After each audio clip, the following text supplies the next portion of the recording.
You well accomplished at this point where you don't gotta. You took on the B side versus Valdez, and I don't feel like you're accomplished now. So I don't feel like you got to do that. Do you see yourself doing that again in order to get certain fights, or you know what I'm saying, put yourself in certain positions, or do you feel like your accomplishments up to this point grant you that to be the A side in every fight going forward? Nah, I don't think every fight gonna be the A side, but I think some fights gonna be 50-50.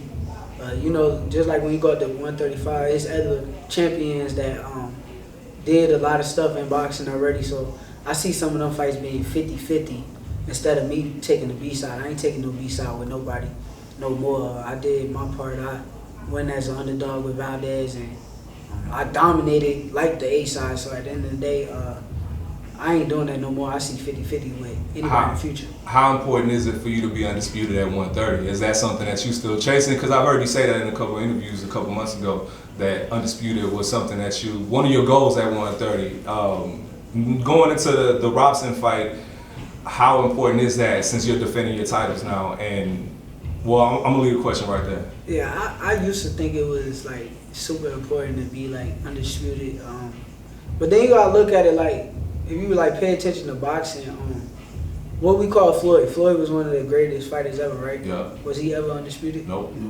Okay then, so I mean, it's cool. I mean, I'm 2 division champ already. Like, there's not a lot of fighters that's 2 division champ at my age, close around my age. So I'm already 2 division champ. Not only 2 division, I unified in a different division. That, you feel me? So it's like, it's cool to be undisputed. If I get it, I get it. But I ain't just chasing it over the top. If I can't make 130 no more, I'm not gonna stay at 130 just because I want to be undisputed and try to kill myself and all that kind of stuff. Shit, I'll go up and fight whoever at the end of the day. Is that one of the reasons that you feel like you got to move up? I'm assuming that you're moving up after this fight or close to after this fight. So is that one of the reasons you feel like you can't make the weight anymore, or you feel more comfortable?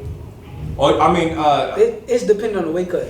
Okay. It's depending on how I feel in these next, what we got, 3 weeks? In the next 3 weeks, how I feel cutting weight.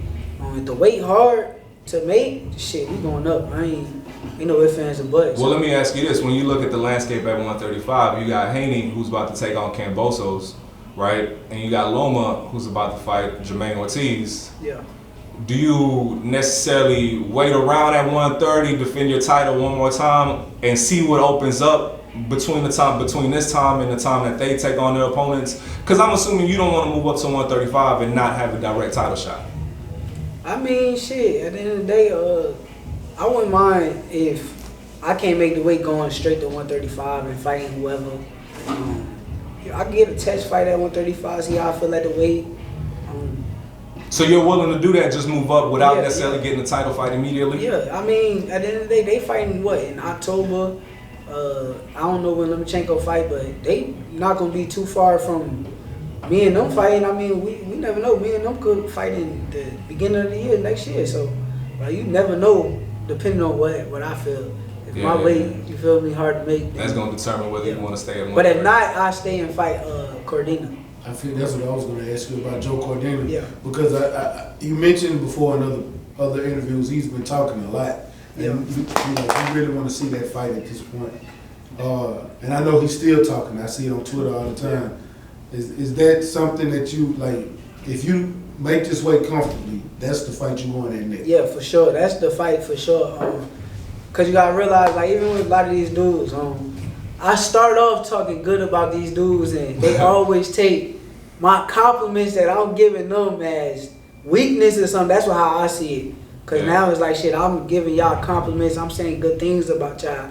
Then y'all start switching up and saying weird ass shit. So it's like, once you start coming out your mouth saying weird shit, it's like, shit, it's what up. It's whatever with me. That goes for anybody. Like, there's a lot of people I done talk good about. Then they start saying other shit that go against what I done said. So it's like, shit, whatever. I still feel like they good fighters. I still feel like Joe Cordina is a good fighter at the end of the day. Can't say he a bad fighter, but shit, we gotta get it in. I mean, you keep acting like you feel so confident that you could beat me.